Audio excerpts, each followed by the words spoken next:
up, so we didn't. Nobody sat in Washer and dryers, they were no. But it was like- Yeah, 100% agree, dude. No, they're on track. They're taking the beat trip. Oh, they did? Well, it was less sewer and more. I know she was restless, but look at cancer. Discharge from neighbors, it's their cell You factor. know, you got notifications on her, so she's in the kitchen, she's in the bed, she's getting ready. But they said they already got to that. Don't tell how much money they put into Saturday morning. I'm just saying. Absolutely. Substantial more. Bedroom, don't sit. Kind of sitting there around some stuff. All day. That's like a real person. Sarah is full. Looking up, it's kind of red, kind of, and I'm just, it's that moment. Marky McMark. Oh, get him. 147. How many people do you think make fake Facebook posts? Just fine. Several. Junior Chase got full. Connor Wick's got everything.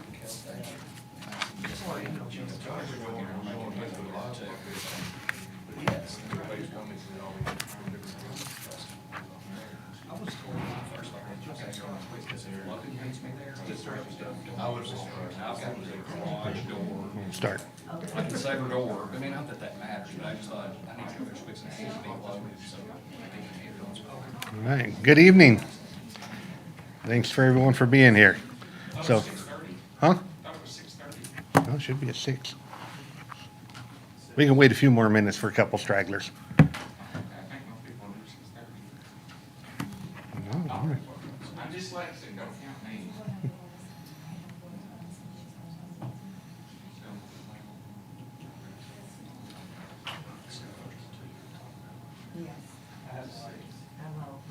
That's what I had. Quick question for you, Sean. Hmm? Is it straight and Is Monday gonna be more information, or is Monday gonna be a backup? It'll be this exact same setup. Yes. So I was wondering this too. This Monday one is gonna be the exact same information that they're gonna have tonight. Yeah. So it's not gonna be different. It won't be a continuation I of know this you're gonna one. be disappointed that you can't come to that one too. You can come, Well, you you just did come on on the our website, meeting. just for point of order, it says Thursday, June 25th at 6, Monday, June 29th at 6. Thanks, Tim. I don't know where 6:30 came from. I swear somebody told me 6:30. I don't know, somebody might have, Those three words you just said, somebody told me. I will kind of release it, we're looking at, But also, I got here early, so. That's right. so if we do have some more show up, we can get into it back a little bit. All right. So for those who don't know me, I'm Sean Garrett. I'm the Community Development Director for the City of McMinnville. So obviously you're here, we're here to talk about data centers, cryptocurrency, those type facilities. For this forum, we're not discussing anything directly related to Hickson. This is the overall broader view, regulatory framework for those types of uses, not that particular project. So everybody, there should be at least one copy of this on each table. This is just a little bit of background on data centers and the various types. This was done just so we can look at, there are a lot of smaller ones that the power draw, the water usage, the noise, the heat index, all those things are very minimal impacts. And so when we're developing this regulatory framework, we can put those perhaps under a conditional use permit, which is a CUP. That would have conditions that would still have to be met and reviewed. That would go in front of the Board of Zoning Appeals for approval. So for some of those smaller ones that are not going to be high impact, that may be a possible route for those. As we start getting up into the hyperscales, the co-locations, high performance AI clusters, those will have a lot more regulatory framework, multiple step process for approval, all that type of stuff. So that's just kind of why this is in here, just to kind of to talk and separate out those possible smaller ones that aren't going to be very impactful on that. Okay, so that's where we are with that. So, Is this being recorded? yes, it's being streamed. Yep. Yep. And I will put a link in the Project Hub on our website as well. So I have been working on a lot of different things. I'm finalizing it, getting it buttoned up. Part of that is going to be, I have an exhaustive list. It's about 50 plus on different studies that have been done about data centers, ranging from noise, air quality, the heat index, the heat island effects, all those different things. What I'm doing is one, going through theirs and making sure they're legitimate ones, and we don't want something that's just out of the blue on that, and then breaking that down into two sections. The first section will be things that will relate to stuff we can regulate or address in the zoning code, and then the others are going to be there just for general knowledge if you want to go through and look at that stuff. Because there are a lot of studies and things of that nature that we are unable to address due to limitations through state statutes and that type of thing. So I just want to, yeah. So, it's my understanding that we are focusing on a data center. Warren County will have a data center, we just don't know what size. No, we're focusing in on the regulatory framework to see what limits we want to do, how we want that to look. It's not saying that one is coming. So if you get into this, the only viable legal option we're going to have is to write something in the zoning code. We cannot legally ban data centers. It will not hold in court. There is a slew of court cases where that has been tried, ranging from anywhere to a church being banned to adult uses being banned. None of them have been upheld. So if we did that, and then that got overturned by the courts, which is very, very likely, then we would end up with a data center with nothing in place to address noise, water, any of that stuff. So that would be the last thing we'd want to do. The closest example they had was one out of Illinois where the company sued the city, and the city had to end up going into a negotiated settlement with the data center company, where the city got some millions of dollars out of it, was able to regulate part of the water consumption thing, but largely, like Sean said, they weren't able to place those restrictions on them. That's why it's important to get the zoning correct firsthand, so that before even an application is submitted, which we've got the 18 months to do it plenty of time, before that application is submitted, the rules of the road are already there. And there's plenty of Tennessee, and so part of the stuff that's going to be on that project hub is there'll be a big list of relevant case law to, one, not only straight out bans, but what's also referred to as a de facto ban or an effective ban. And so what that is that's when we get into the regulatory framework of the zoning. If we write the code so restrictive that there are no viable lots where this one could potentially go, then we have banned them without banning them. The courts are going to rule it the same way. They're going to say you banned it without banning it, you just didn't say ban. So that's where we got to get in and get to the nitty gritty and regulate and have those stipulations the best we can without resulting in that. And then a lot of the other case law will be like on CUPs. So if we do some of the small ones under a conditional use permit, if it meets all those requirements, the Board of Zoning Appeals is required by law to approve that. So we want to make sure we have those conditions clear, precise, reviewed, and that they do or do not meet, so that decision can be made based off of that. There's a whole bunch on that. Another thing we want to avoid is any ambiguity in the zoning code. We currently have one relevant to this type of stuff. We allow data processing in the C3 zone district, which is then allowed in I1 light industrial and I2 heavy industrial. Tennessee courts get real particular. If you have any leeway in that, they will always rule towards the homeowner or property owner and against the city. There's a recent case here that took place in February. One word, exclusively, regarding Airbnbs in certain zone district in a city in Tennessee. That one word cost the city big. It went through court, got challenged. They wrote about 50 fines. All those were laid out, got overdressed. As it climbed up the court, they overruled and said that one word completely did that. And then it all went out. So everything the city did up to try to mitigate that, saying it was in violation of the zoning law, got overruled, went right out the window. It can be really that particular when the courts rule. If we don't define things real well, then they go to the standard dictionary definition, and then they'll look at the intent of it.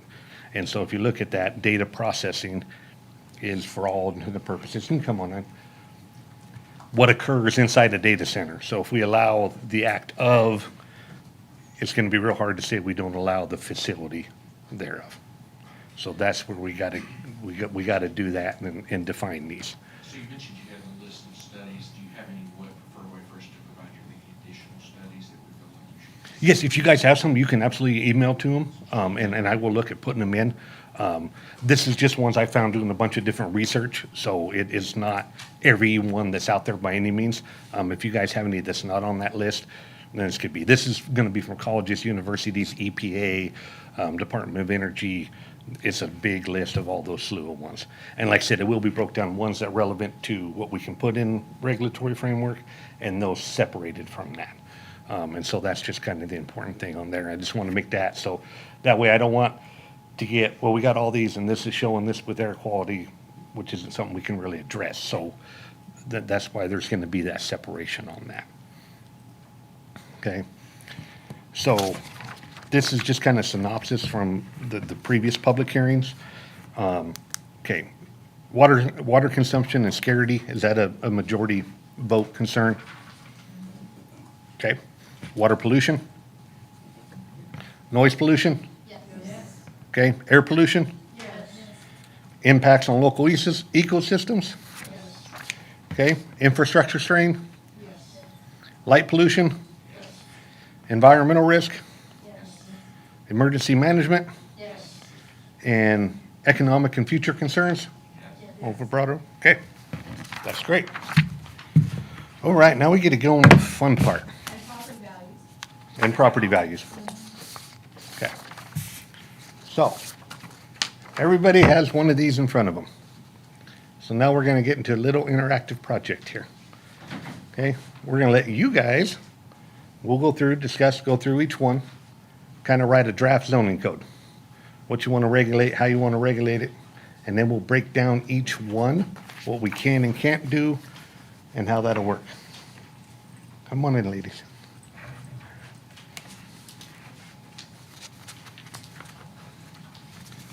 All right. Now, again, when we're thinking of this, like the first one, where should they go? Think about the broad, different types. So if it's a little ed center, okay, maybe we want to allow those in commercial or industrial, or the bigger ones, we could look at doing a new zone district, that type of thing. Okay? So, where as a collective, do you guys think we want to allow them? The small ones, do we want to allow in commercial or just in industrial?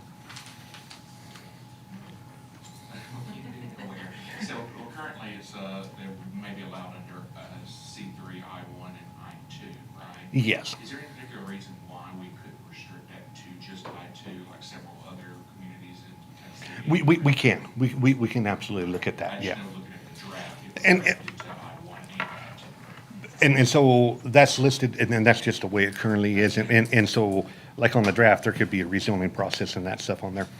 Industrial zoning is kind of always been the catch-all of zoning districts. So if a use comes up, we're not sure about it, we don't know what to do with it, put it in industrial. That'll be fine, just put it over there. We'll figure it out. And so a lot of times your industrial zone districts then get this big list of obscure uses, anything from a daycare center to a steel manufacturing plant, because everything just gets thrown in there. Just that's the throwaway zone. So just throw it in there and we'll figure it out. Can you give an example in McMinnville of an I-1 and an I-2? So it's kind of a mixture. We have some I-2 right on the other side of Main Street in Colville there.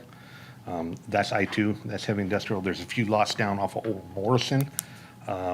There's a mixture of I-1 and some I-2 up through Red Road, a few on Sparta in those areas.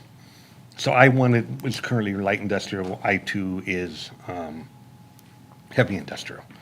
And so the way we have Euclidean zoning, so it comes from Euclid, Ohio, back in 1926 when there was a big court case saying zoning was legal. So we basically have a reverse triangle is the easiest way to think of it. R1 is our most restrictive zone district, right? We allow very few things in R1. When you go to R2, everything in R1 is allowed plus XYZ. Then you go down to R3, everything in R2 and R1 plus XYZ. And it keeps going down to that. So then you get into industrial, and that's why it's allowed in I1 and I2 is just kind of based off that triangle. And those zoning regulations usually group like businesses together like that, so think about the impact it can have on infrastructure and proposed data center nearby, 30 to 35 people from the data center, considering things like that same power pool would be 20 to 25 Walmarts worth of power. Really, I-2 is where that squarely sets. I-1 is definition of light industrial. Yeah, and if you really look at our industrial zone districts, with the overall intent, and if you get into the majority of the uses, the vast majority are manufacturing related. They're not true heavy industrial uses. And that's kind of typical too. And a lot of reason that also stems from economics, right? So if you're looking at the broader picture, if you get this big business in, then you can bring these support companies to support this big manufacturer. So if you got a car manufacturing plant, you can have somebody come in and make the tires, they make the brake pads, they make whatever. They can support this, so it starts broadening that overall. The majority of the uses, again, are geared towards manufacturing. And really, they should be more labeled more manufacturing district than industrial district. Some states do. If you had zoned it as I-2, that's not going to stop those ancillary businesses from coming in, right? Because anything that's in, I-1 can't go in I-2 Yeah. as well. Yeah. There's nothing that, Yeah. like you said. Yeah, and so with this, there's a couple options. We could put this into I-2 and put it as a conditional use permit or a special exception or a special review use. The terminology is roughly the same, you can set it up in different aspects. Per state statute, special exceptions, CUPs, is pretty much written to go to the Board of Zoning Appeals.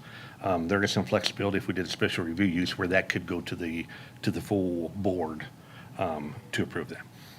The other option we have is we can create a new zone district just for these heavy intensive uses. Data centers, crypto mining, there's a few others that will be thrown out. And so while I may say data center, crypto mining, those type of things, it's all rolled into that one broader definition at this point. Okay, so with that, if we created that new district, then it could be a two-step process for approval. It would require a rezoning to be approved by the Board of Mayor and Aldermen. So you have that layer, right? That gives some good strength in it because rezonings are a legislative action, so the board has discretion on that. Then we can either list it in there as a special review use, requiring another approval, or it can be layered multi-factor on that approval. They would have to submit a site plan, studies, how they're gonna address all these things that would be tied and looked at during that. Come on in. So if you were to put it in its new district, what does that say for our legality? Would a court be more likely to overturn it if you created a No. district specifically for it without a state action? No, we can do that because zoning is set up where you can regulate incompatible uses from them, and you can do that zone district. The only thing that would get us in trouble is if we end up with a de facto ban. We didn't have any prominent sites that we can do that. So like adult venues, mobile homes, like there's state action to back up those special districts where you can limit the use of where those are. We don't currently have a state action that would back that up. We don't need it. It's under Title 13. So Title 13, especially Chapter 7, is the State Enabling Act for zoning, which allows us to create those different zone districts. So we can choose as a city to separate those, and we would be legally backed by that. And what we would do too is if we went that route and we created this new district, we would do findings to support creating that new district, which would be read into record, part of the zoning code that says, hey, we've looked at these, there's a lot of unknowns with these type of uses. We have concerns about this, we have concerns about that, we have concerns about this. So like a lot of times, the board members in here will know all your whereases on an ordinance, it would essentially be that. Whereas we find these are going to be very hard, they don't fit into the standard industrial zoning, which is more related to manufacturing. Their impacts are not completely known at this time, can vary based upon complexity, size, cooling systems, so on and so forth. So we could do that and there's not anything direct on that from the state, but we would have backing through that. Do we have an example of one today in McMinnville or any area that you could liken that to where we've got a special district that's? Not in McMinnville. I know there's a few cities that do it, because you can have 6 zone districts to 30 zone districts. I mean, it's really how much you want to split it, and so it all varies.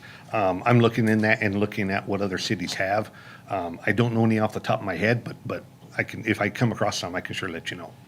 I'm sorry for talking on. I guess my concern with that, and a lot of people's concern is that, if we do that, is it a novel person, that's what interpretive, would a court be inclined to interpret it the same way? Yeah, no, I think we'll be more than covered, especially we do the findings on that as we progress, so. And with this, I'll be reaching out. I'm a member of the American Plant Association, the Tennessee chapter of the American Plant Association. I know quite a few people. I know one really good guy that does a lot of MTAS training, and he's a land use attorney and the zoning guru of the state. So I'll run it by him. If he gives us the thumbs up, that'll be good enough. It'll hold. So he's very, very well versed in that. So. Question, do the current industrial zoning regulations include aspects that are like buffer residential areas from them and things like that? There is some buffering requirements, but not necessarily from industrial districts. And there's not really that it has to be so far from a residential district. There, in totality, would probably be a handful of lots that don't directly abut residential zoning, that are currently zoned industrial, either I-1 or I-2. Because we don't have any kind of heavy industry that's a noise kind of related Yeah. kind of thing. So with the buffering, we can do buffering requirements. We could say buildings and any accessory structures. So if they're making their own power, they're doing anything of that, any generators, those would have to be set so far back, one, on that lot, and two, from residential housing. Again, we don't have any lots that don't abut.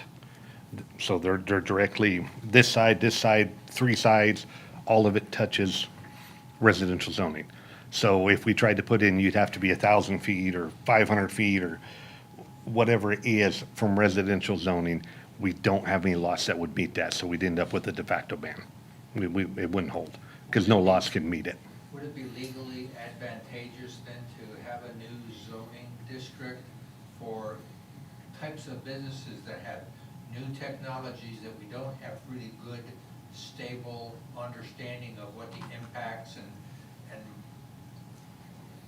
ranges of constraints should be on different aspects like power, Yes, noise? and that's where, as the planner, my preference would be move forward with creating a new zone district, not putting this in an existing one. Because if you put an existing one, our only two options are either conditional use permit or special review use. Either one of those, if somebody came in and even if we did a slew of conditions that had to be met, if they met them all, we're gonna have to prove it. So and again, if we had really strong ones and they met them all, may not be the most horrible thing. That you can only tell once you had an application in front of you. But the other zone district and that layer of requiring a rezoning gives us, we'd have legality back and we'd have a multi-step for that approval. And so that's kind of the benefit of that new district rather than, okay, you could do this in I-2. From that perspective, right? So that's where a lot of that can get tricky on that, right? So roughly we have about 100 lots in totality that are zoned either I-1 or I-2. If we're looking at like an acre standpoint, you can put a minimum acreage that would be on there, 10 acres, 12 acres, something along that. We have about 16 lots that are 10 acres or larger. We have quite a few little bitty lots that are 1.26, 2.03, 4 acres, whatever, that are zoned I-1 or I-2. Of those 16, that's actually narrowed down a little bit more because our water treatment plant is one of those. The college is, I mean, a lot of them are already built, so you could kind of throw those out and then you're down. So if you looked at that, if we had about 16 lots, that would put us about 17% of our total industrial zoning of potential lots that this could go to, be rezoned and that type of thing. So that covers us where we don't have a de facto ban, but there's a reasonable amount of lots. There was one court case that it got challenged and actually was upheld for the city side because about 25% of the lots were available for that to occur on. So, Sean, do any of the current zones that we have now, I-1, I-2, do any of them have any kind of light or noise pollution guidelines that you cannot go over or anything like that? there's, the city code has a noise ordinance written in our city code. There's not anything where we have any decibel levels particular for a type of use. There is a statement down at the bottom of the zoning, anyone that is gonna be impactful for noise, or it's a big, long run-on verbiage that I can say, okay, you have to submit documents, da-da-da, to kind of show us how you're gonna address that. And so, We do have a requirement for landscape buffers between certain uses. yeah, yeah, So between commercial and residential, I believe there's a requirement. Mhm. We have 2 or 3 different examples of approved landscape layouts for, between those 2 properties. yeah. And so a lot of it lists out different types of trees, the height they gotta be when they're planted, how mature they gotta be after 3 years, 5 years, that type of stuff, which is pretty typical on those buffering requirements. So we could do something of that very much on this too. If we get that and then into the conditions or the performance standards, okay, of it, then we can have more detailed on that. And so under those performance standards, that's where we can address noise levels. So we could set, you can't exceed 65 decibels in the day, 50 at night, plus we can put in there, it's a tonal thing. I'm still diving into that more, but that gets in there. And so you can set those limits where that would be at the property line. So when we start getting into the nitty gritty of it and you start getting into those performance standards, they have to be well defined, they have to be ejectable, and they have to be measurable. So setting a decimal limit is easy. We can go out there, we can get testers, you can do it and say, okay, you're exceeding this level, you're not. We can also require during the process, pre-construction and post-construction, what it is. So they would have to measure at the line, this is what the noise level is now, this is what it is after this has been built and turned on. So we can require that too.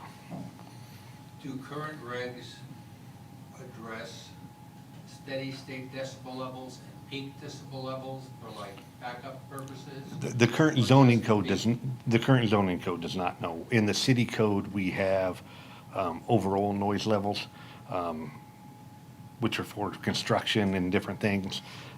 So from a regulatory standpoint, you got 2 different Tennessee codes annotated TCAs that give us police powers to regulate things. One is Title 13, that's gonna be your zoning, planning, subdivision, all that stuff. The other is Title 6, most of that's gonna be Title 6, Chapter 2, because we are a mayor, our general law, mayor automatic. And so with that, if you go to that Chapter 2, there's 33 things listed out on that essentially we can regulate, right? So that's taxation. Part of that is we can regulate through nuisance ordinance and that type of thing, trash pickup, all those type of things. Then there's a couple others that you start getting into. Setting up a utility setup is going to be TCA Title 7. Stormwater is 68, I believe. I believe it's Title 68. You get into that. And so those are the smidge. But those 2, Title 13 and Title 6, are the main ones in which outlines what we can and can't regulate, right? And so then the other part of that is then you also have preemptions. So preemption is going to be the state legislator preempts us. So manufactured homes is one of those.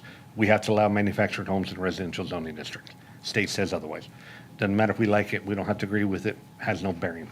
The state defines it, state says we have to allow them, we have to allow them. They just passed another one for small daycare homes up to 8 children. That's considered residential use from a zoning standpoint and building standpoint. We have to allow those. Cell phone towers, there's a lot of federal and state and stuff on that. Group homes, we have to allow group homes. Sober living, that's another one that's been coming up. That's both the state and local. So what ends up happening a lot of times is there is things that the state says, this is our concern. We're gonna say you're gonna do this, or the feds will get in and say you're gonna do this too. So, and that's the other thing, we can get through all this, we can get a good set of regulations in place, we could do all this, and then the state passes a law, and then we might be back to scrambling at square one. That could happen at any time, right? And it could happen either way. They could say, okay, we're gonna put a pause on this, if they wanted to go that route, or they could put some preemptions. So like in another one that specific to this matter is, they just passed, they can power themselves, right? So they can set up a natural gas plant, create their own electricity in other, whatever which ways. they can do that. We cannot prohibit them from doing that. Right, that's the state law. We're preempted, we're trumped. Well, relative to that question specifically, so like, if they were gonna do their own power using natural gas, you got the gas utility aspect of it, you can't control that, No. right? But how do we approach that to sit there and say, how do we evaluate that the gas utility service has enough capacity to provide them during peak times and not affect the other residents and agricultural businesses around? So that's where we would work with them, and we could require that they submit that and show that, hey, if you set this and you develop this plant and you were creating X much power, that this is not going to heavily affect that, right? Because we can't get into utility regulation, right? We're limited on that. Boards regulate the utilities, right, separate boards from the state. Yes, yeah, and then you have the State Utility Commission, they regulate all that stuff.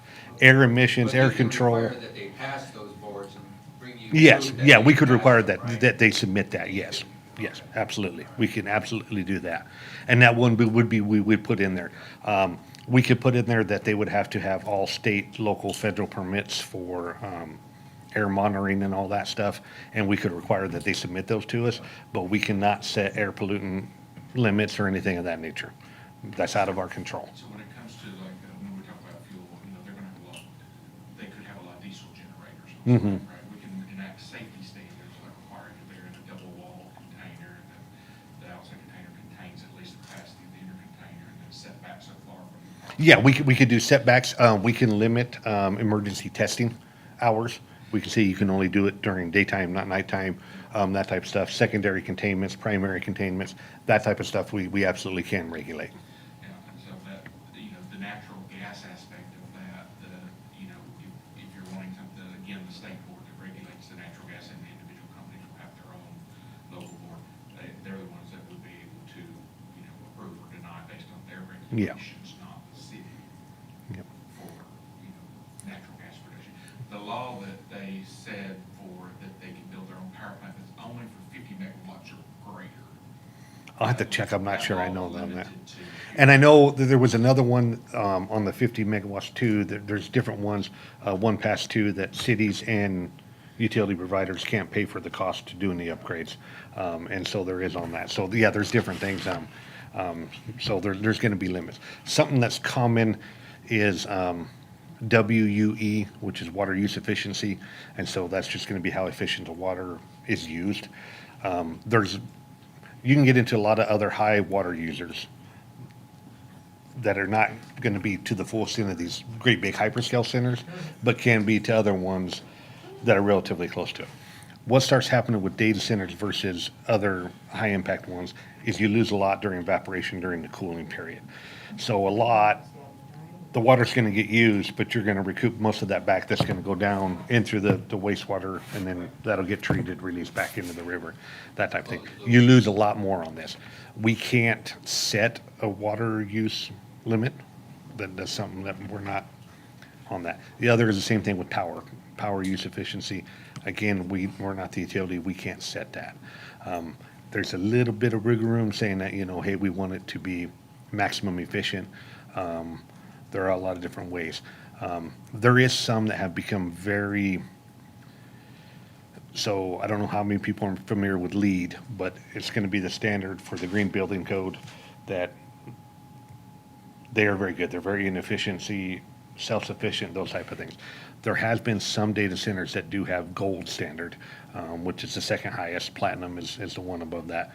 You get different scoring on that. You have to meet certain things. You gotta do all that to Sorry, do I that. didn't hear what you were saying. So there are some data centers that have got LEED certified. They have got the gold standard certification for LEED. So there is stuff to do it. We can require some energy efficient. We can require cool roofs, lighter cutter paving, those type of things to help with the heat island.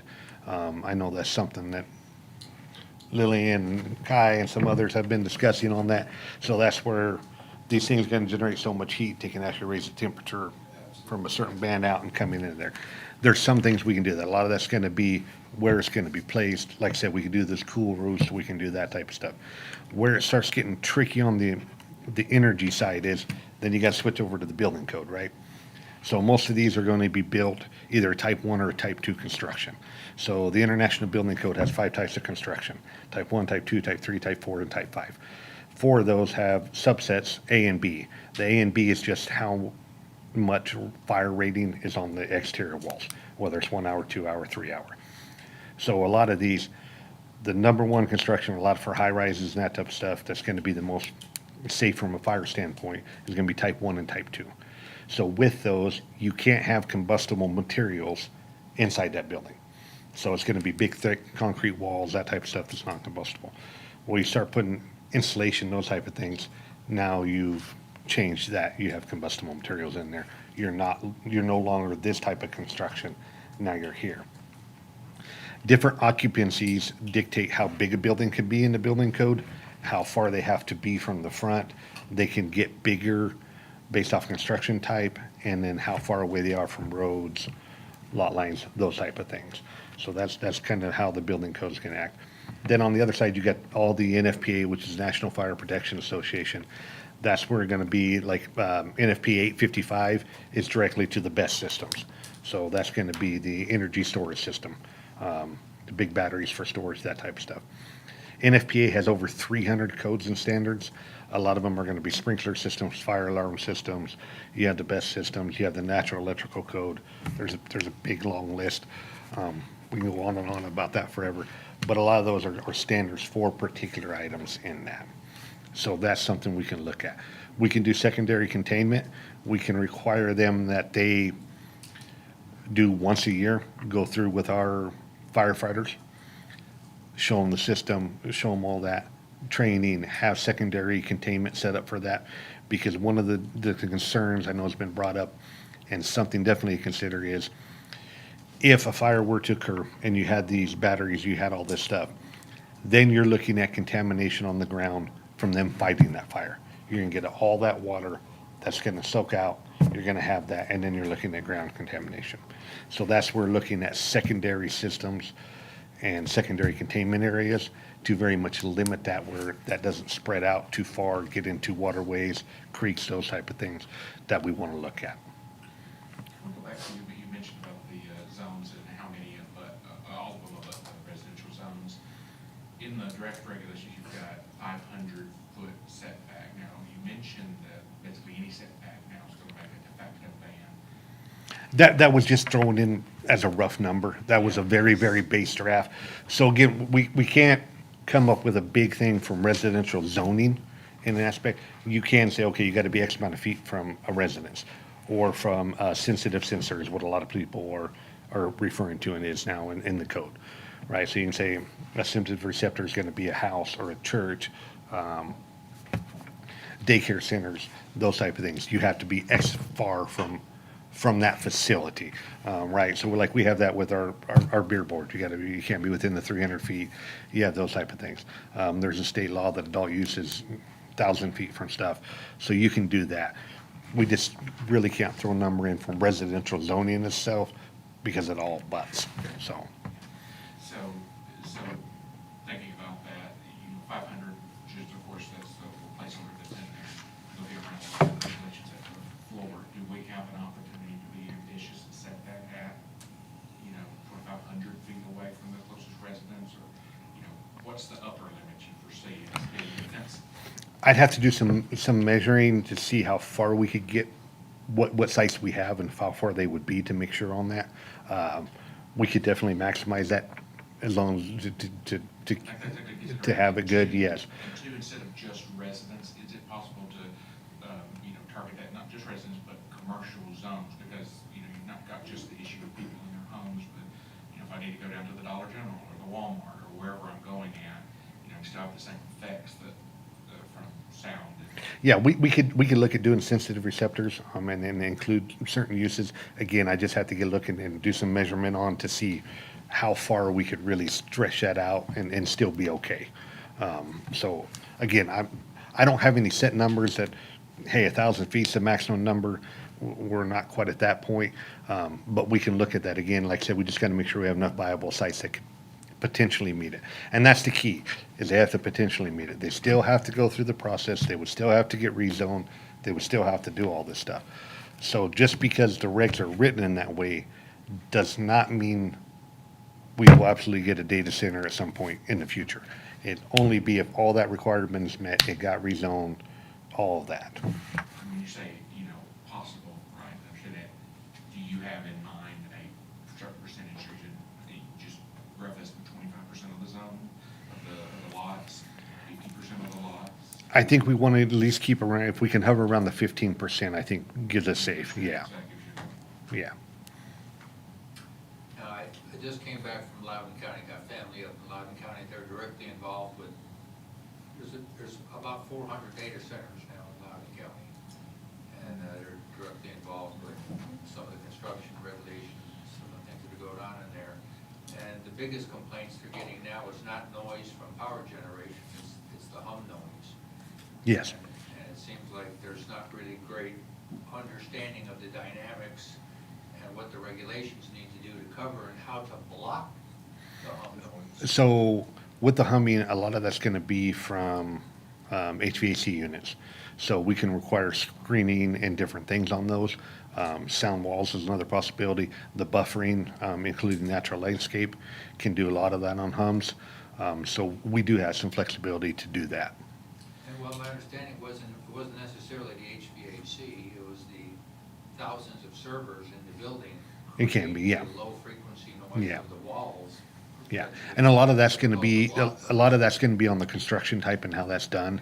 And then they could have like secondary walls outside of that could be well, again, kind of like a noise wall, something of that could catch a lot of that and address that. And in my conversations with them, it also didn't seem like there was, unless it was at the state level, that they had a really great understanding of what that heat plume is like and what it should be and how you should regulatorily contain that regarding buffer spaces to residential and other industrial areas like hospitals.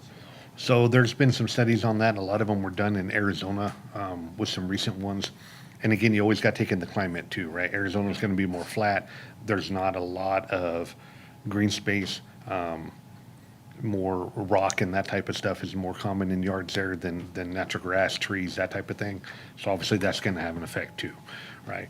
So you can address that to a reasonable standard, again with setbacks, placement, cool roofs, lighter cutter paving, all those type of things will reasonably address and help with that heat island effect. So there is some stuff we can do. Predominant wind direction.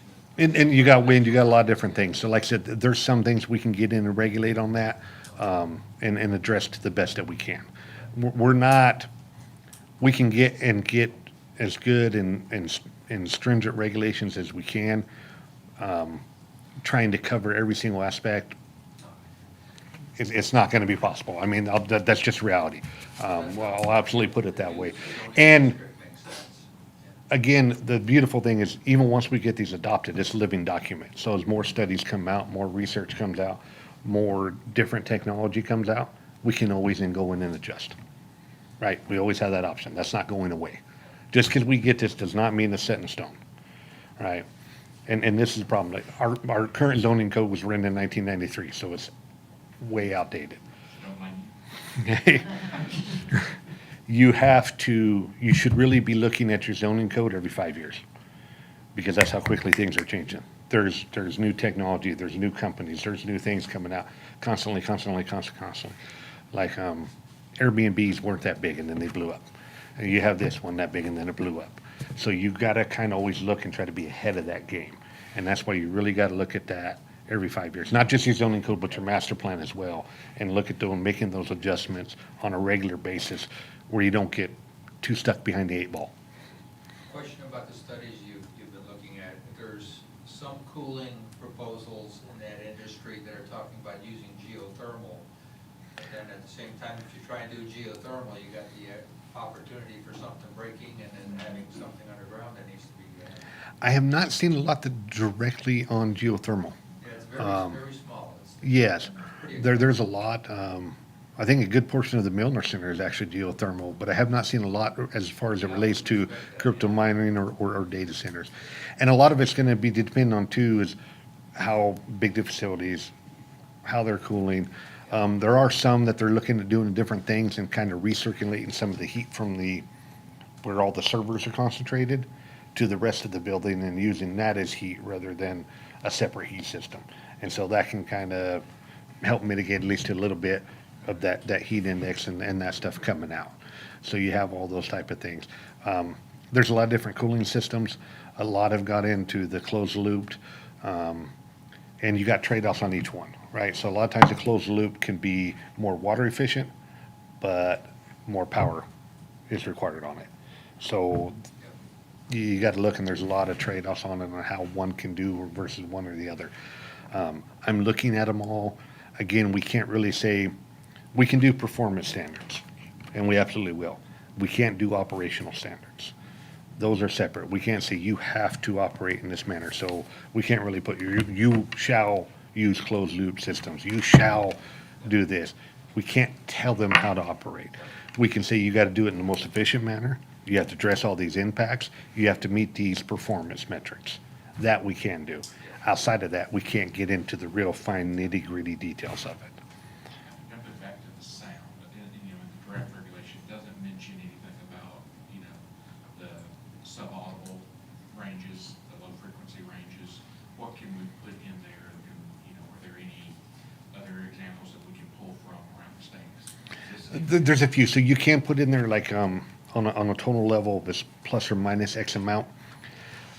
A lot of the problem is there is a lot of concern on the low frequency.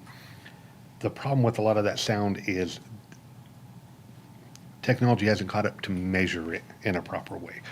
And so if we can't define that and say exactly what that's going to be and definitively go out there and say it is or is not a violation, that's where the difficulty comes into that. Because the other thing you have is scone, right? So most people know if you go when you're going to buy a bathroom fan for your house, it'll say 18 scones, 16 scones, 15 scones, 5 scones, whatever. That level is based off the perception of sound. It's not an actual sound measurement, right? You can do calculations and you can get over 2 dBA, but that is basically based on the perception of sound. This is how likely you are perceived to hear this fan running when it's in operation. So you have all those, but again, there's not a lot of ways to effectively measure those. And again, that's maybe something that progresses. We'll look and see what we can do on that. That's going to be the biggest difficulty on that one is just how do we set that limit and how do we measure it to say they're okay or they're in violation of it. I think intent, especially with us, a lot of the citizens are concerned about that, dogs, cats. Yeah. But also, we have a lot of bats and bees that are important to the local nursery businesses here. We want to make sure that those low pitch frequencies that I can hear them anyway. So I That's really important. Yeah. Yeah. Yeah, and so we want to make sure that they aren't going to affect the nursery business in a roundabout way. Yeah, no. And again, it's just, we'll look into that and do everything we can on that. It's just how we're going to measure it and set that level and that type of Sometimes we thing. use studies as well about, Yeah. Other localities that then Yeah. Something else we can look at is vibrations caused by them. We can do some regulations on that type of thing. So, we need to probably get to it in the roundabout from there. yeah. Again, we'll do it. We'll do it the best way we can. We just got to make sure we do it smart and we do it legal. Right? Like I said, again, the last thing we want to do is do a ban or a de facto ban and then we got one and then we're in big trouble. None of us want that. Okay? I will absolutely say, I'm not going to speak on half of the board, but I think they're in absolute agreement that's the last thing we want. Okay, so. Getting a legal battle that costs all of us. Yes, and a lot of those court cases have done that. One, you had all your attorney costs, then they end up paying the developer, and then it came in anyways. So you got hit, you got the trifecta hit. Since this is a new type regulation, you can like it to some things, what's the city attorney's opinion on how aggressive you can go on that? So I'm getting it, and we'll get some drafts with him, and then, like I said, I'm also gonna reach out to some other, very dedicated land use attorneys. That's the next question, are we gonna do? And I'll run it by there. MTAS is a great consultant that we have, that we can run stuff through and have them look at it as well. So we'll make sure that we're covered the best we can be. So absolutely. And as I get that, again, everything will go into that project hub. I know there's not a lot right in there right now. Again, I'm just working on and formatting this and getting it where it's, one, easily readable, easy to understand, accurate. We're getting, make sure everything that we can get covered gets covered and put into there, so. So we're not trying to keep stuff out of there at this moment, just still gathering. I have lived, breathed, and eat data centers for the last 2 weeks, so. Kind of got through into that fire, didn't you? Yes. So I'm quickly becoming somewhat of an expert on them, whether I want to or not. A lot of us feel that way, Yeah, it's, But, it's good for us to, from concern, to see what you thought about, what you hadn't thought about. And you mentioned about every 5 years you would want to reduce your zoning plans. Does the city have any plans to set a regular review interval, or not just this, but? we can look at that. And so this is kind of hitting in the mix. We're getting ready, and I actually started the undertaking of the rewrite of the whole zoning code. Obviously, that's put on pause. We'll get this figured out, and then we'll go with that. And so that's going to be a big part of that, right, is looking at the bigger overall zoning code and updating, defining uses better. And it's typical. It's not just McMinnville has this problem, right? A lot do. You kind of adopt, well, this is the cookie cutter, so we'll just kind of take from here, and, oh, this city seems to have it figured out. That should be sufficient. A lot of times they don't have definitions. They have a ton of ambiguity that bites you in the butt. You have all these things that aren't factored in. And again, from 1993, the world, the economy, everything is nowhere near the same. I mean, it's a completely different world. That's just a fact. From a zoning standpoint, from building technology, products, every bit of it, right? It's just a completely different thing. So with it, the way that process works is it gets drafted, then it'll go to the planning commission. Planning commission makes their recommendation to the board, and then the board votes that in. Okay, the board cannot act as the planning commission. TCA is very clear about that. You have to have a separate planning commission. Planning commissions have certain functions, Board of Zoning Appeals have certain functions, and then Board of Mayor and Alderman, City Council, whatever the setup is, have their functions on that. That's very clear laid out in that TCA. This is how this works. And again, the state's constantly changing things.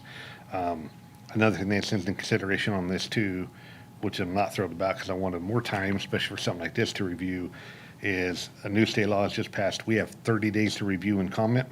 If we don't comment, like on a permitted use, if we don't comment, that's approved.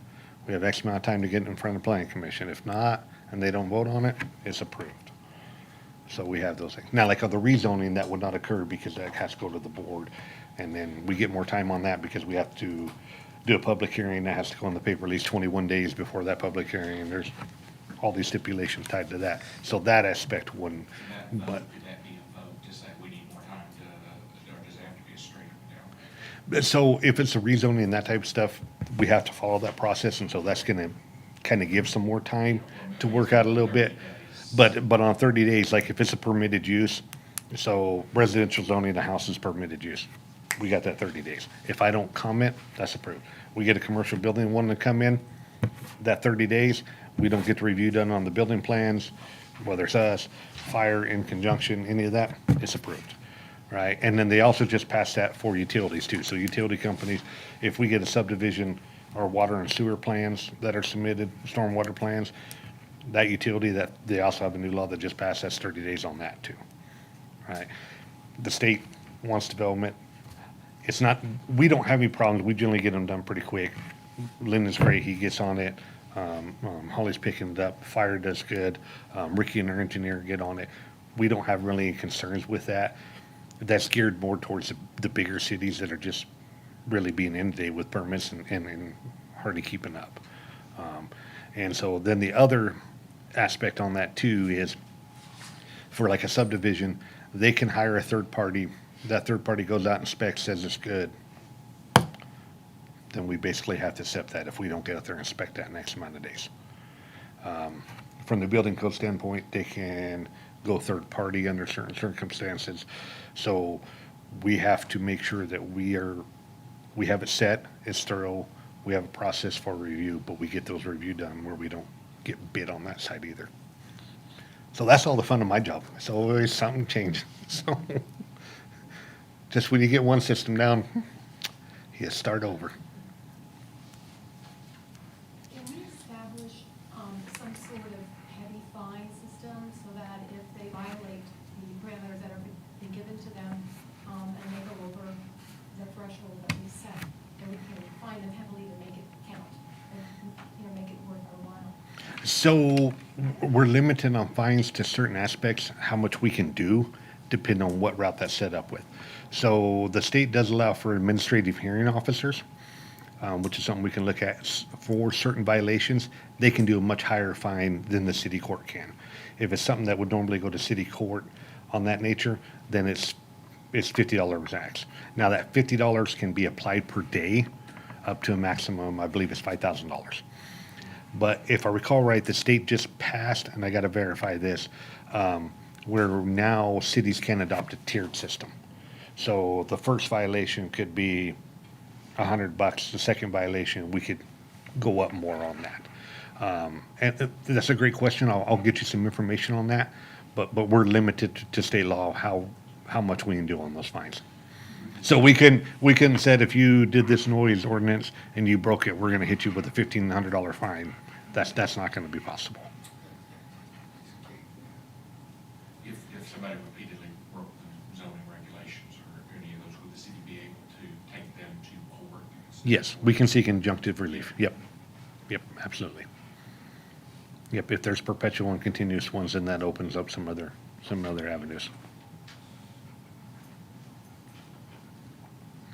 If it's determined that even if we set the threshold that everybody agrees on, but it impacts one person's health,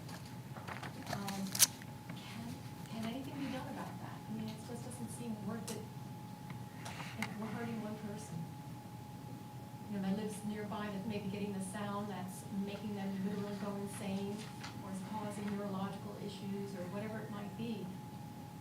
Do we have any recourse to stop it? That person could seek Yep. injunctive action or damages but that would be probably a civil action. Yeah, they could pursue action. That again, we could set decibel levels at the property line that couldn't be exceeded, but outside of that, we wouldn't have anything to be able to set up that. I'm sorry? So you can't protect from everything. No, when No. it comes down to it. no.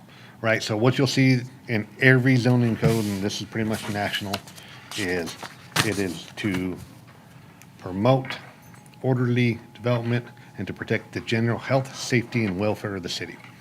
You're gonna find that everywhere because that's what the enabling legislation from each state says that's what zoning is for. So one of the other things, property values came up, right? So that's a concern. Zoning has never really been set up to protect property values from, if this business comes in, this person is affected. It's actually works in reverse. So you get into the court aspect, they're gonna rule, did you diminish the property of that land? Right? So let's say somebody's owned industrial and then we wanna say, well, we're gonna take you down to commercial. We're gonna rezone you. That's a down zoning. So now they can say, you have ruined the economic value of my land. And they got a valid court case. So it does the exact opposite effect, right? That's where a lot do. So, and I know there was an environmental attorney that came and I think spoke to Rotary on a state statute that was passing. What that essentially said was if we change the zoning rules and they can prove, and again, they have to prove, that we diminish their property value between the market value, what it was before that zoning took effect, and the market value afterwards, then the city would be liable for that amount. But they'd have to prove that. So again, that's where we don't want to get into factual bans. We don't want to say, oh, you can do this and really start then taking permitted uses now and limiting that and then get spit on that. All right, so there's a lot of moving pieces on that, okay, we can do this, but we got to factor in this. Right, and so again, part of the larger rewrite would be looking at it as far as I-1, keeping the majority of the uses, maybe switching out some, defining them more, looking at some of the odd ones. But then we can take that and say, okay, Now we're gonna refer to this as a manufacturing district. That change in the title isn't going to affect their property value or what they can and can't do there. So we're not gonna limit their impact, their economic vitality on that land. It's just referring to what that zone is actually designed for. And again, industrial is just a common term. The most common zone districts are residential, commercial, industrial, and agriculture. And then you get a whole bunch of subsets in there, right? So we have 6 residential zoning districts in the city. We have 3 commercials. We have 2 industrials. We do have agricultural written in our zoning code. We don't have a single piece of property that is zoned agricultural, and I doubt we ever will. So we'll probably be taking that one out. But that's the base of it, and then you get into subsets. And each city, each county, each whatever does it differently. A lot will do it on, so like R1 is ours, 15,000 square foot lot, low density residential. A lot of places will say, okay, well, that's R15. So they base it off of lot size. So R15 would be 15,000 square foot lot, R10 is a 10,000 square foot lot. You can do it however. That makeup is however the city feels it's best to define those, do those things. Right, and then you get the oddities too, from the building code to the zoning code. R1 is low density residential in zoning, that's typical. Building code is R3. Single family residence is defined as R3. When you go to rewrite the zone, we'll be holding public hearings as well. For Yes. So once we get into that bigger rewrite, that'll be on the project hub. It'll have the existing zoning code, the new zoning code, the breakdown of it, all the differences, what we're looking at, what we changed, what we added, definitions, all that type of stuff. There's gonna be a lot of big changes with it, not necessarily from a use standpoint and that type of stuff, but it's gonna be written much more user-friendly from a computer standpoint. So it'll have table of contents, hyperlinks. You'll be able to click, go right to this, right to the zone districts, click from there, go to parking requirements, click to go to definitions. You can click, go back to the top, all that. It'll have cumulative use tables in there. You can go in there, find that real easy. I can do this here, I can't do that there, all that type of stuff. So it'll be Sean, much if more. it goes down this road to a new zone district, do you immediately have to identify what that new zone district is in the city of McMinnville or not? We don't have to zone any properties that now. Okay. We can identify and have it, and then they would have to request a rezoning to go to that. So we would not go in and rezone any districts to that, no. But you would have to define what the. Yes, we would have to define that, yep. And with that, it could be too that only, and again, we have to look at the lots and distances and that, but from the general standpoint, they would only be able to rezone from I-1 or I-2, whatever the minute works in there, only from those districts. So they wouldn't be able to request this from, well, I'm gonna go from commercial to this heavy use in district. Not gonna happen. Not gonna go from residential to that. So, that would be kibosh, so. Yeah. So if they use the self-contained water and they get in here and they see they need more, how does that work? Do we have to give them water or a disaster happens and do you see what I'm saying? Yeah, there's some stuff we can do on utilities. It's hard to, we don't really have anything from the state perspective to regulate this particular use. You can't have more than 500,000 gallons a day type of thing. You gotta base it on if we hit a drought, what our capabilities are, those type of things. They would have to prove and do what? Can't really decline service either. Yeah, Can you? That yeah. would have a reason to decline Yeah, there's really, so that, if there's any changes to it, any expansions, any major alterations, we can have it set up where they'd have to come back through, show all that stuff, and then get approval for any major modifications or expansions on that. So they could be addressed somewhat through there. So if a drought did happen, they would take priority? No, no, That's when we could set regulations. Yeah. If we had situations like a drought that happened. But you can't just decline the service because, like the business. Yeah. Where you can't set arbitrary water limits for them. And so. I mean, cause they can make it look lovely and then get in here and say, we need so many more, so much And more. those are instances in which Sean's going to write the regulations where they would have to come back to Yep. have a reappraisal of their business. That would be through the water utility district, right? yep. Yeah, but once that monster's in here, they're gonna probably get what they want. Will you be, could we use your site as a place where you could post for us where these other hearings are gonna be held for natural gas and water and things that are outside of your domain, so that we know when those meetings? If there's gonna be any of those, it's gonna be the board meeting. There's really not any schedule of that I know of. I don't know when those are. I know like MES has a general monthly, I believe it's monthly, board meeting. We were just there, yeah. I don't know if Middleton Natural Gas does or not. That'd be completely out separate from us. I don't know if they're gonna have any of that nature. I don't know. They're a lot more restricted by the state what they can and Yeah. can't do. Really, the city's zoning is where you're gonna find the best Yep. regulations. Yep. The utility boards are generally supposed to be open for anybody to use. Yeah. You gotta have limits on that. Well, they do have some limits, but it's, like I said, the state gives more authority to the city or to the county to regulate those things Yep. than a utility. Well, like, for example, if the water system, let's say we got a data center says, hey, I don't wanna use your fresh water, I wanna use your gray water before you treat it. And so how about putting me a water line of your gray water from your water treatment plant over to me, I'll use that for my cooling and I'll ship it back to you, then you clean it up and put it back. And who's gonna pay for that infrastructure upgrade over there? They would. Is that something the utility district? They would pay for that. So any utility upgrade is, that falls upon the developers. And- Yep. What's that? So the developers, they have to, if you bring a new business into town now, you have to usually pay if there's an additional infrastructure Yep. required for your business to operate. If they have to run additional telephone lines, power lines, water lines. Right. It's Yep. kind of like if I build a house on somewhere where there's not a water connection yet, I Okay, think it's so $300 taxpayers I not have gonna to get hit pay. with that. No, they shouldn't, and especially if it's over the 50 megawatts, the state prohibits any locality or board to pass those Yep. costs on Right, to okay. customers. Yeah. Yeah, the cost can't be put on to residents or anything of The that. important though, it's So, only 50 megawatts or over, so yeah.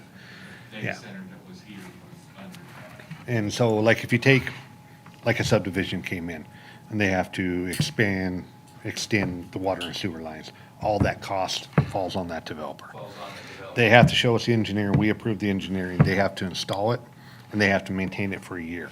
Then after that point, we take over it. If they fail to maintain it for that year, they hold off. So you can do that.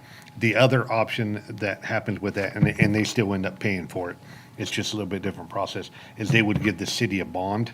We hold on to that money till it's paid for and approved, and then we would release that bond.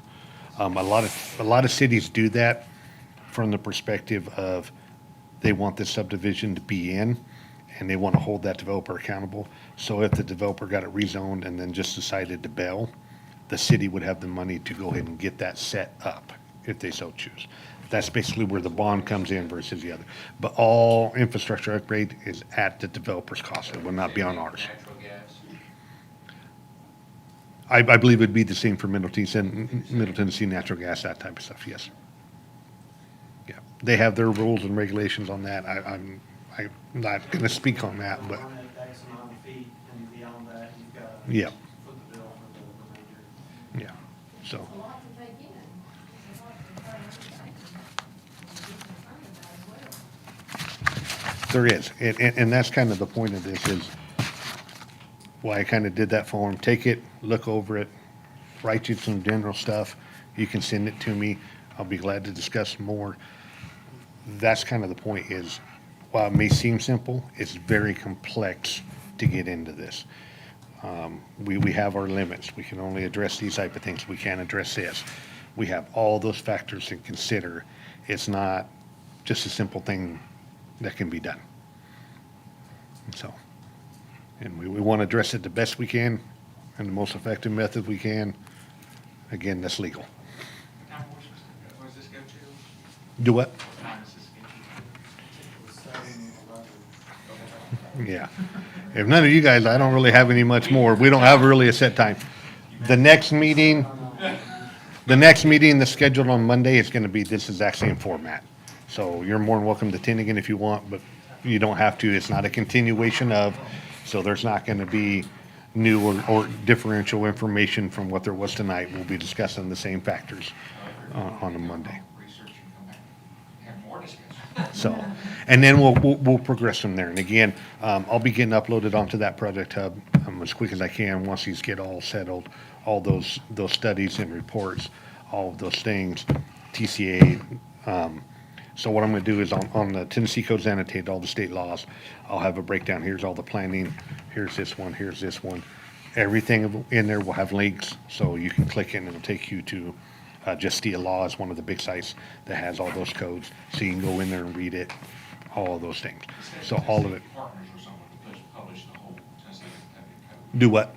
Then the state partner, well, I don't know who it is, they partner, someone to have it online. They do, generally, if you type in like Tennessee, TCA Title 13, Justia Law is one of the big sites that kind of breaks it down. There's a bunch of them that have it. You can go to the state. Navigating that site's a little more difficult. I wouldn't. Again, there'll be hyperlinks on that breakdown, so you can click on that. It'll take you right to that TCA, and then you can read it from there. The same thing with all the publications, studies, all that stuff. There'll be a link to go right to that website. You can read, get into all that stuff, all that you want. So it'll be easy. Door's always open, right? And my door is always open, Thank you for except for on occasion when it's shut because I'm in in a meeting or the madness of living and breathing data centers. But yeah, so it is. for putting this together, and thank you for these things to be thinking about. Yes. Yep. I said there's a lot of things to think about. I understand there's a lot of impacts. We'll address the ones we can. Some of them we just can't. That's absolute facts. I want you guys to be aware of that up front so that you understand. Again, air emissions, that type of stuff, we got nothing on. We can't do that. That's state and federal. We can make sure they have their permits. We can make sure they're following the rules. We can get reports, but that's our limitations. Even the federal government limits states and how they can regulate. Yes. You know, Yes. EPA's been gutted on recently. Yeah, we have all those preemptions, all those things that, again, the feds trump the states, the state trumps us, right? And that's the important thing. One key, and this is gonna be a legal term, and I'll break it down very simple. Tennessee operates off of Dillon's Rule. So Dillon's Rule came back in 1863. I believe it was a judge in Iowa that said on their Supreme Court. What essentially it says is, we have the power that the state gives us, nothing more. That's it. That's how Tennessee operates. Okay? Different states work different than that. Some follow Dillon rules, some don't. If you get into the actual of it, it's the powers granted, express powers, and powers necessary. Those are the three primaries. But the simpler way to think of that is, we can only do what the state allows us to do. We can only regulate what the state allows us to regulate, nothing more.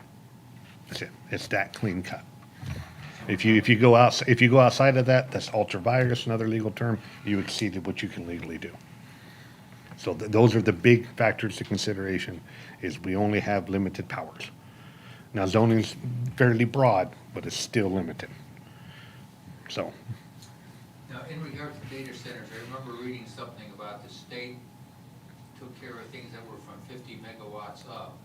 Do they give you more authority from below 50 megawatts now? It's whatever's in zoning is our biggest power to regulate them. Period. So if you get into the TCA Title 6, Chapter 2, again, that lists out 33 things. You can do, like noise ordinance, we have a general noise ordinance in our city code, which is the bigger, broader city code. You can regulate that. You can regulate some nuisances. A lot of that's business license stuff, taxation, all that type of stuff. That's all the powers under that. And that's general police powers. That's the term that everything falls under. Everything is police powers. So obviously it doesn't refer to just true police officers, but that's the legal term that zoning, all that fall under is police powers. There's several representatives that are proposing state actions in the next legislative session after the first of the year. So important, vote, and two, whoever wins, contact them and let them know how you feel about it. Yes. The state legislative sections is generally from January to about May, I believe. And so there'll be a slew of bills when things get proposed. You can go on there.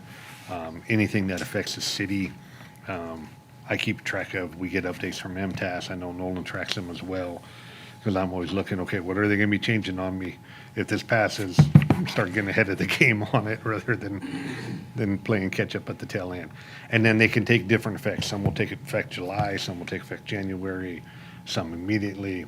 Our representative, Paul Sherrill, was at the county committee, or county full court meeting of the county commission, and I think it's anticipated that if he wins, he'll bring a private bill to the state assembly to help in some way, but we don't know what that look like yet. Yeah. So zoning's your best bet for, And again, as we progress through this, it could change one way or another at the state level, and yeah. then we'll adjust as we have to from there. So. Well, if you guys are good, I'm good. Thank you for being here.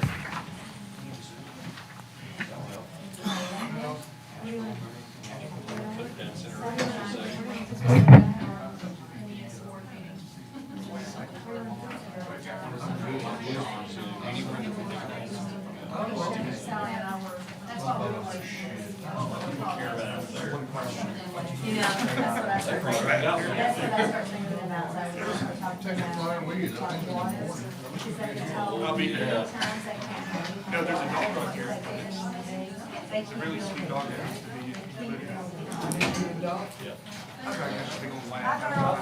Another big old lab dog.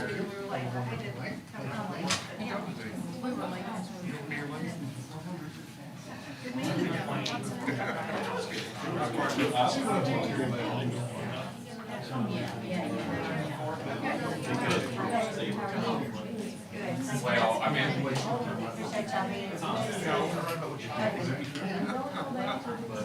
That's exactly right. That's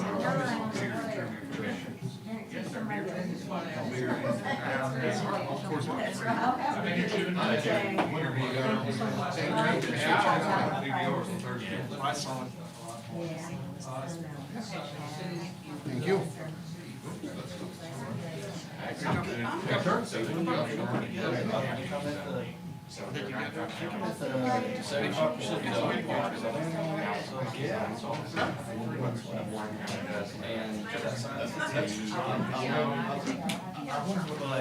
Most of the time, you're gonna coach. Like, when you start off here, it's going to be an hour, we only get this one spot right here, it's like, oh, good lord, it's gonna be 4 hours.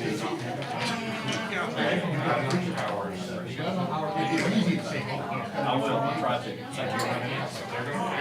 Those don't exist.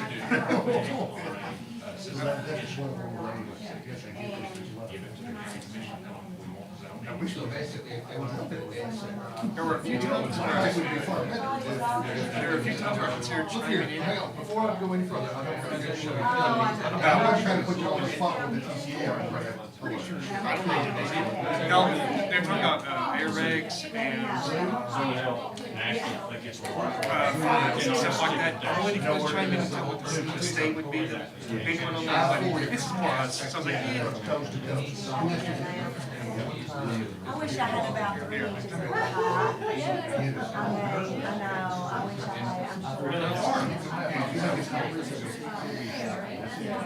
I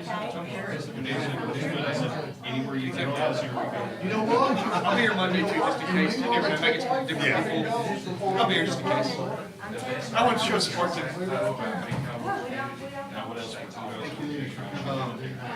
Let me finish. you'd rather have somebody who lives in copy. You got some copy? I want support too.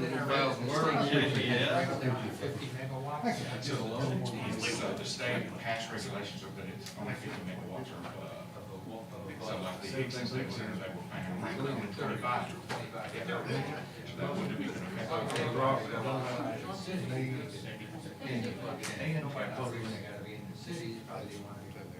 Close to the utilities, especially the I don't internet. think the good folks in Devon have ran out that far in the county. Now, where are you at? Well, now we're where?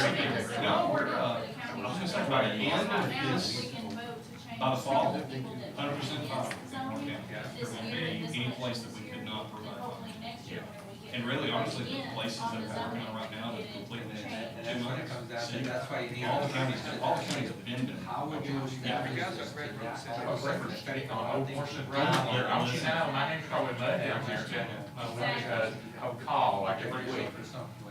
It's, We really gotta talk when it to came the down to the county city, about well, that, well, because you know, that's a different big parts of the deal. county They are laid out really in great different work. areas. All right, thank you. Yeah, I mean, you would think Part of that, the zoning thing. that They wouldn't be a really cooperative want to area of people, Okay. those are the folks that Thanks for really the background. helped over the decades, kind of help build. Thank you so much, by the way, I always appreciate your work. It's great. I know you work really hard. Thanks, Bobby. And I get you guys understand it. Good to see y'all. I don't think you. it was really simple, but it's not. No, it's, yeah. Sorry for asking so many tough questions. No, you're good. That's what I it's got more about. tough questions for you. So, Endless questions, yeah, Yeah. but I know it's tough to work with the misunderstandings out there, that we can't just ban. Well, and we, you know, we try to combat that from a social media perspective, but Yeah. it's difficult. And I know some people brought up too, and I didn't really get into it because we can't ban. Right. So, like, I know there was a few comments, I saw, well, California ban. I know you Okay, meant. well, under the California Constitution, they leave it up to cities where voters can do that. Our Constitution's not written that way. We Exactly. can't put this to a vote. You know, Exactly. Yeah, just like Raul commented on there, that ban's not been tested in court yet. Yeah. So you can write anything on a piece of paper until a judge That's has it, I'm like, adjudicated it's yeah, correct. But banning seems like it's easy. You We could write on you paper, could- don't mean it's gonna do anything. You could write it today and pass it today, and it stands as the zoning regulations until somebody challenges it in court.